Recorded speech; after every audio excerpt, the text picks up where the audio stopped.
You're welcome back. I'll quickly unveil our guest, then maybe we'll just look at discuss the reactions of our guests, of our respondents, before we now go to the meat of today's program. In no particular order, I have with me Barrister Evans Ofili. He is a human rights activist, and of course, let me just leave it at that. Human rights activist, you are welcome to the show. And of course, I have Comrade Oyeshiji Tunde Oyeshiji. He is a pastor, he is a security man, he is an analyst, he is an experienced man, he is an elder statesman. Let me just begin to roll it up and down and leave it at that. It's a pleasure having both of you with us on this show today. Welcome. Thank you. Just as I said, we'll just look at, let's start from the reaction of our respondent. And one of them that really caught my attention was the second to the last, who said that this government came promising us hope, but the little hope we have, they took it away. A reaction to that? Well, that's nothing but the truth. What we are in now is what we call energy crisis. Okay, energy crisis. Anywhere you have it in the world, it will strangle the economy, because energy is the hallmark of economic viability. So once crisis hits the energy sector, it hits the economy so strongly. And so if you look at what we're going to vis-a-vis where we are economically, you see that we have dropped even with 0.1% we're growing. What is government came? The economy was growing at 0.2%. What is government came? Yes. And when this government came, it made two mistakes. Okay? It had opportunity to correct those mistakes. It went and made further mistakes. Because the government is unteachable. The first mistake was the subsidy issue that was not thought out. The toughest expression, an impulsive policy, and then the floating of Naira, both of which came at loggerheads. Then the government established itself as a working on cross purpose with the yearnings and aspirations of the people. And with the promises they have made, everything turned upside down. Now, whilst the people were trying to adapt to that adjustment, the government started increasing the pump price of petrol again and again. Even now that we have an indigenous refinery that have been put up, we now are buying cars and we're buying importing. Okay, so that is why someone said that if they explain the problem of Nigeria to you, who you understand it, that means they didn't explain it well.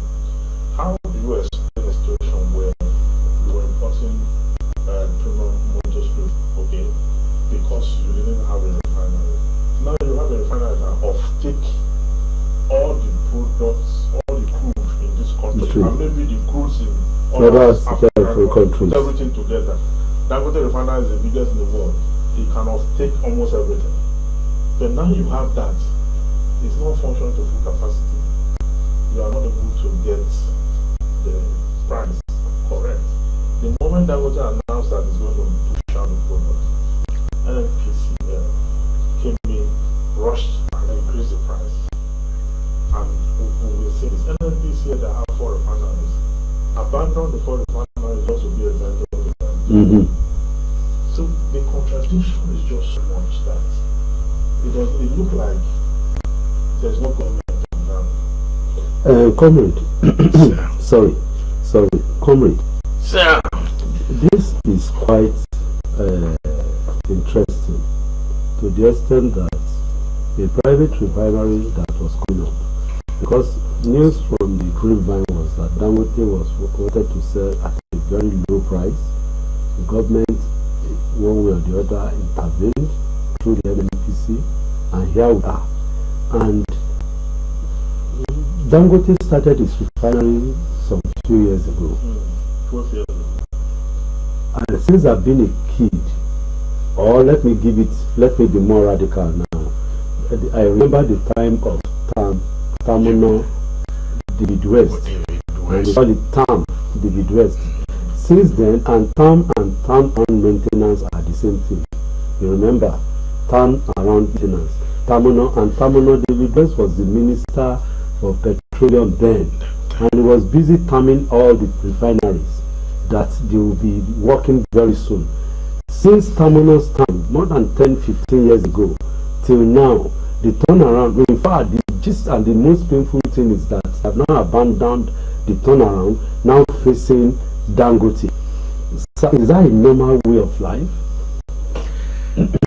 It's not a normal way of life. And like somebody said over there, that hope is being dashed. We need to appeal to the president, because if eventually he did nothing, if anybody should come in 4 years, 5 years, or 10 years to come and talk about hope, Nigerians will say, keep your hope in your pocket, because it cannot go anywhere. What I think is the problem of NNPC, I'm not so sure, but look at it is a plan by some elites that this is what we are going to be using to defraud the country. Because I try to look, if you bring an NNPC managing director before if they are asking him, why are you unable to give the money, what is, he will divert himself and say, there are 20 places where our crude oil is leaking. If I were to be in that meeting, I will say, please leave that one aside. Face this one that we call you to come and explain. Because it looks as if they have a mind, an agreement or plan somewhere that this is how we are going to be doing this thing, and we are going to be defrauding the country. Toward the end of last year, when they say, sorry, sir. I'm sorry to cut you, sir, because this thing is still agitating my mind. I will still come back to Evans. But my problem is that when we were importing fuel, with all the wahala of importation, demurrage and coal, it is still cheaper than the local product, the local price from Dangote. Dangote is not importing, at least the crude, and channel it to it whichever way. So what is, and why, although you are not government officer, but I just want to see from your own experience in life, is it normal that something you get in your backyard will now be expensive than something you buy from outside? And it's back in Naira. It's abnormal. The way things are done in this country, many a times, is abnormal. And one thing. No, sorry. It is what it is. The one in Nigeria is expensive. Yes. More than brother. Go on, sir. Somebody, as they were talking about even our own refinery, one official said, we also need to forget about refinery, that if we should repair our own and it's refining, that we are likely to pay more. We need to call those people, first of all, examine their head. And we now find out what will make that somebody to talk like that, that we refine our own, and it's going to be more costlier, the one that we are importing. All these are abnormalities that are taking place in this our country, and it's only God, our president, that will help us to come out of all this abnormality. I don't know where it's done in the world, but Chief Obasanjo just said what is behind everything is corruption.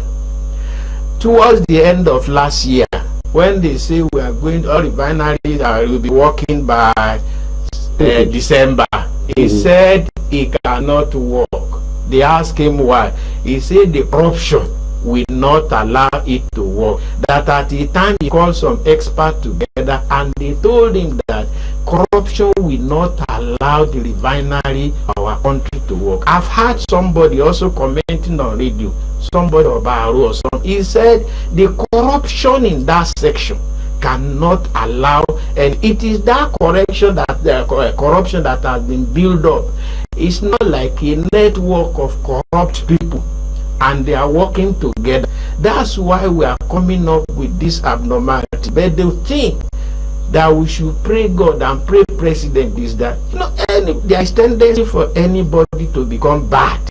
But if there is somebody say, oh, stop there, don't let us go that way, we need somebody who will help us to tell them that enough is enough. Barrister, enough is enough. Look at it now. We are still in this vicious circle, and it's quite painful that we are just going in deeper and deeper into this place. I won't tell you how much I spend on fuel. If I tell you, in fact, people would, how much I spend on fuel on a daily basis, or I buy fuel regularly on a daily basis. Like, I don't want to mention the price, the amount I spend, which is killing. You can imagine the last time I went to where did I go? I went to Ekpe some 2 weeks ago in the course of doing some investigative work. We bought 50 liters at 1,200. That's 60,000. To go to Ekpe and back. And of course the whole thing was dried up. Sure. And of course we go out on a daily basis by virtue of activities. My brother, is this something that should continue like this? No, it's not sustainable. It's not sustainable. You see, different we have. From Lagos, so in fact, not from Lagos, so I took off from Wales to Ekpe. So if I took off from Lagos and I went through the Lekis with the traffic, definitely to consume more fuel than that. Go on, sir. So that is not sustainable, because if you look at the income, what we earn, and you benchmark it to what we have to spend just on one item, that is for your body. You ate that day. Man, you have to stop the house. You have to do other things. and I went with my driver and my colleagues. Light is there and all that. So at the end of the day, this is why it's not sustainable. So why do we have government? We have government because of the security and welfare of the citizens. That's government. Yes. Okay, so if government is doing anything and the welfare and security of people are not guaranteed, then you don't have government. You just have maybe some group of persons doing whatever it is they're doing. We must find a solution to this issue, and this solution, government must provide a solution before this month ends. Yes, before this month. Otherwise, if anything that makes it to extend beyond this month, it will not be falling, because anything can happen. You understand? This government must put up its thinking cap and solve this problem. That's why government exists. First, it made that mistake of tampering with this subsidy, which, you know, led us to all Prices that we are going through. Find solution to the problem. When you take people off track, bring them back to track where they were before you came. You understand? That's simple. This government cannot say they don't have this, they don't know what to do. That the economy is all over the world. That's the excuse. That if you go all over the world, there's crisis here and there. And I disagree. I disagree because we have at least enough resources to go around. We have capacity to have these refineries work. We need a... No, sorry to cut you short. I'm very, very sorry. Yeah. I just want to address your mind too. Fortunately, you and I, at least, we have gone outside. We know what they call safety nets. Yes. Here, everybody is on his own. Everybody is on their own. There's no security number. There's no emergency number to call. You pay for your pocket, for your health. If you don't have enough, HMO that they even have on ground is not that. It's a cash and carry economy. Anything you want to buy, you must bring all the money. That same thing. Otherwise, you can't get it. It's not even a credit economy. So there is no way the cost of things will be this way, and then you will sustain the economy. You can't.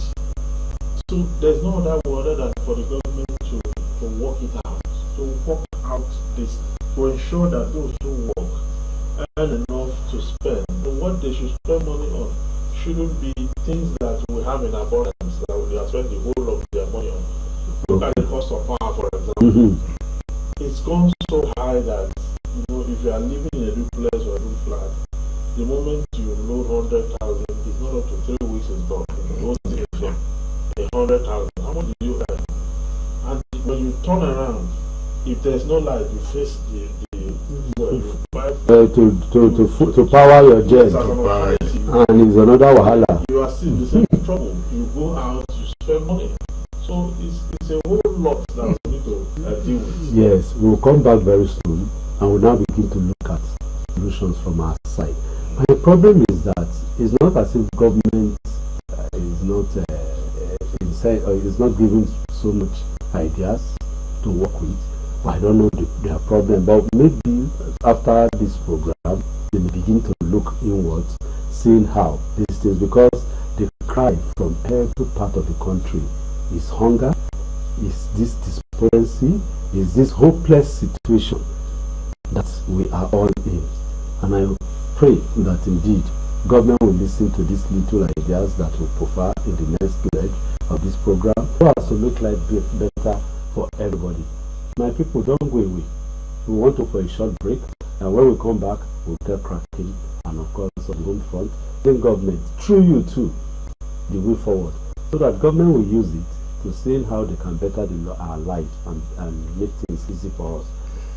Don't go away. We'll be back.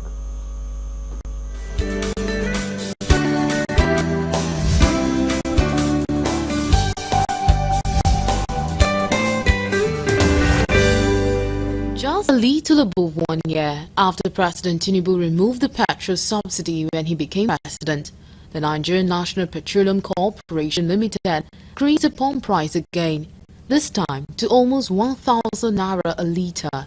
As usual, the national oil company did not make any announcement nor inform the public of their plan, just like in May 2023, only for residents to wake up to the news. It's no longer news as increased costs immediate inflation, making food items, goods and services astronomically. Today's increment also caused disaffection and hardship for the resident, who were seen stranded and confused. Not knowing what to do, no doubt, the increment angered them to the extent of avoiding interviews by the media, who agreed to respond to the question expressed disappointment that the government allows such an insensitive fuel price increase when the effect of the former increment is fighting harder. They demanded immediate reversal of the increase to bear cost of living for citizens. The way this government they do us is very, very bad. Though. The fuel now is I won't buy fuel now. Is 897 naira per liter. Now 20 liters will be 20,000. I will cope about the people they are carry for the road. Very terrible. I feel frustrated. If it is possible, I would explode. But I don't have a choice because Nigeria, they succeed in caging us. They succeed in frustrating us. If you complain, they arrest you. Whatever you do, you are in trouble. So that is what we are right now. We don't have a choice in the matter anymore. Disappointing to hear or realize that it's unbearable. It's unbearable for the citizens of this country. We have never seen it like this before, and it's quite unfortunate that a government that came in with promise of hope, the little hope we have before, is being dashed. My message to federal government is this: they should try and bring the fuel down to as low as 100 naira per liter. To as low as 100 naira per liter. Let that bring the fuel down to as low as 100 naira per liter. I don't think there will be problem will be solved. They know, the government know where the problem is lying, and they too know what to do. Make the masses at least get comfort. Despite the ink pump price, what's surprising to many is the long queues at the filling station bogging the minds of Nigerians now ease. Why the long queues at the filling stations? Black marketers get access to petroleum products. Nigerians want the government to act fast to prefer solutions to the worsening situation before it's too late.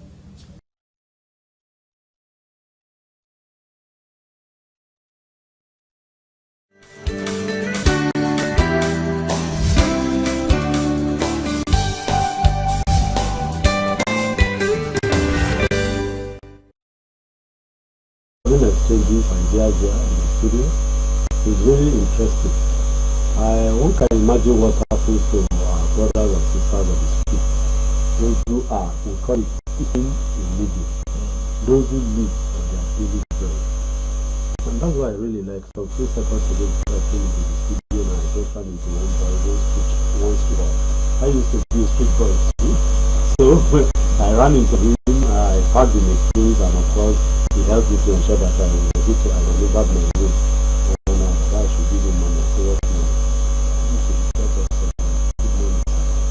Because of the wages, I now have to put my hand in my pocket and do something. So my colleagues,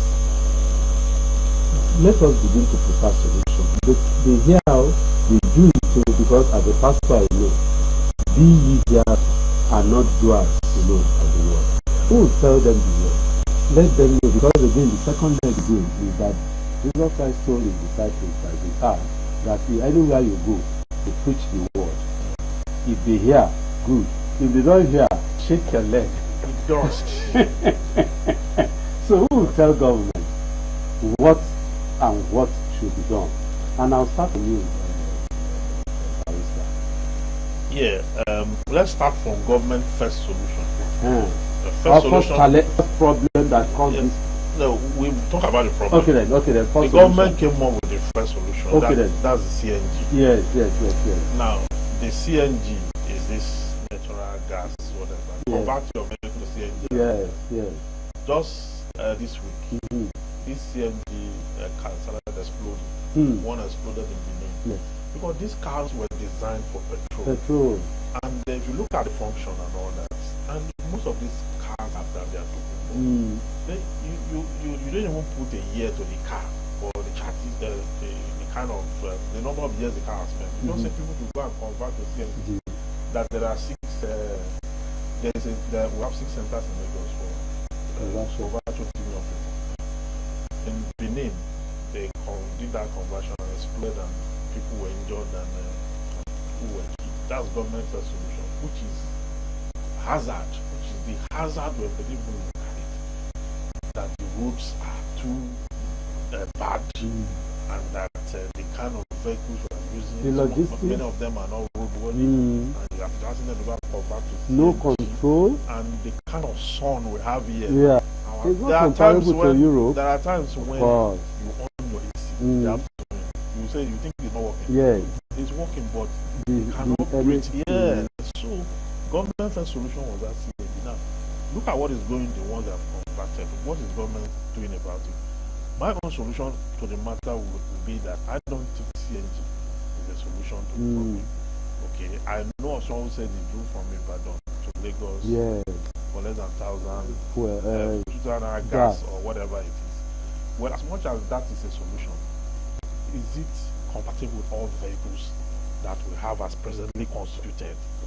You understand? So why should we? I know that the president compare where the president got the idea from is India.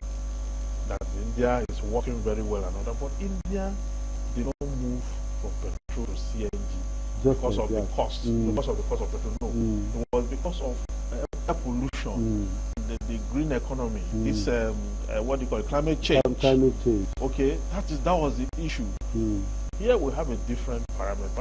I'm not saying the CNG is bad, but I'm saying that this conversion thing, how many persons have you trained for the conversion process? How many persons are technically fit to convert? So people should just go to a filling station and convert, and the thing is exploding, and the people are dying and all that. I don't think that is the right thing to do. Maybe you should have said within the next 2 years, okay, we are going to train people on this technology. And when we train them, we'll bring them back. Then within these 2 years, you can go and convert to CNG, and we'll see how it works. Then why you are doing that? You put the roads in order, okay? Because they've told us that it's not combustible, but we are seeing the thing exploding. That's where I'm going.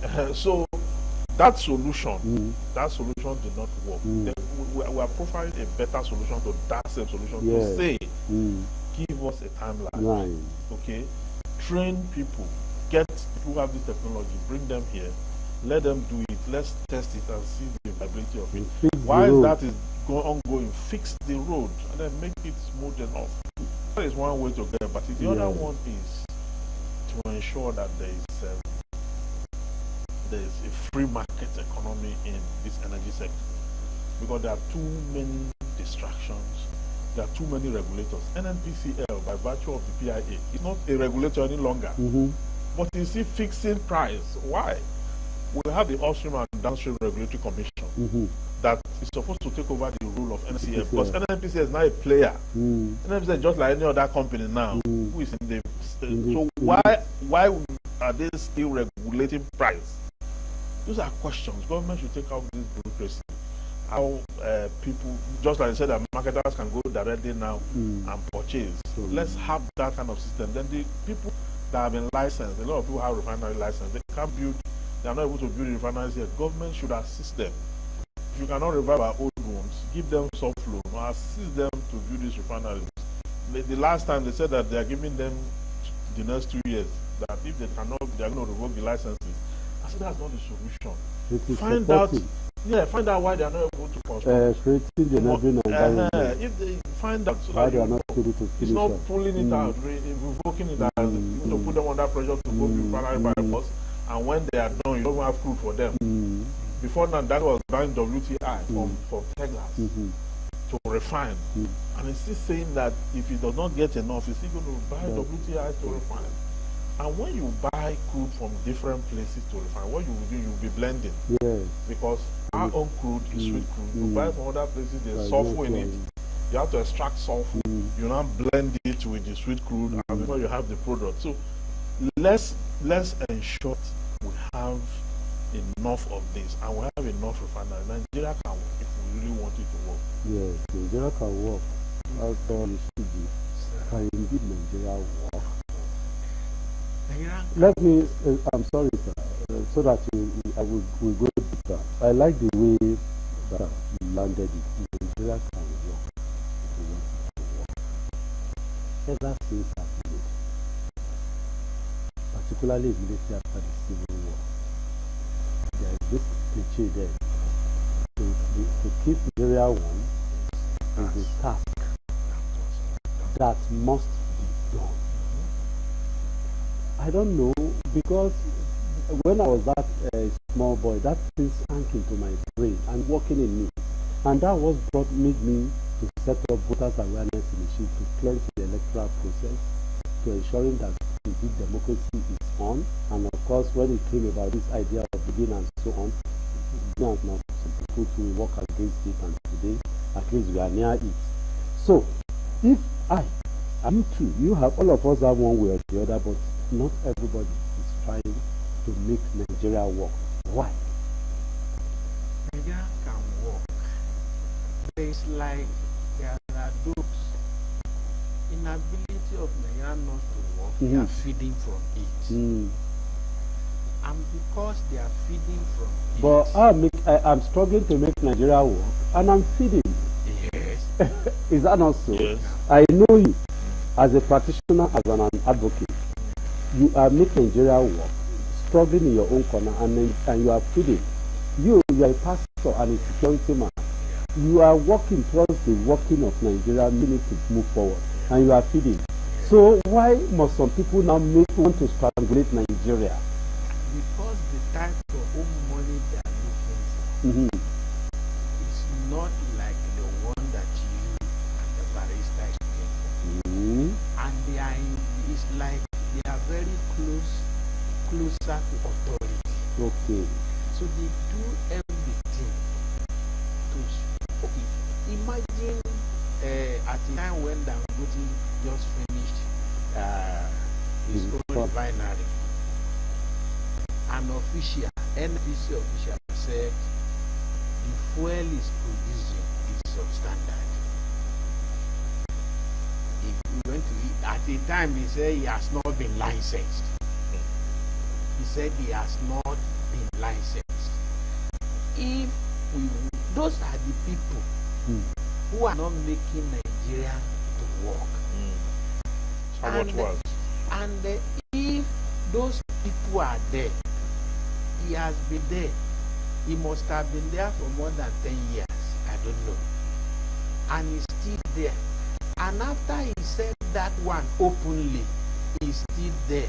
If Nigeria will work, we need to take those people out of that system. They can't be there and Nigeria works. So maybe we'll just talk to our president directly. That everybody is shouting Tinubu, Tinubu, Tinubu. The buck they are shouting is on his table. I don't think they shout the name of Tinubu that like any other president in Nigerian history now. Because everyone now sees Tinubu's face as a face of pain that is causing pain and trouble. And to me it's a simple thing. You are shouting because of me. I think it's going to be better. That's what I'm saying. It's okay, let's do it. Some policy somersault. Things will be better. Is it not possible? It's possible. So that people, I mean, even if it's from the little response that we had today, is it not sure that indeed everyone is crying? Apart, let's assume that the day he went to Lagos Island, going to the Central Mosque, that people were singing, that people they are hungry. Let's assume he didn't hear it because he was in a closed vehicle.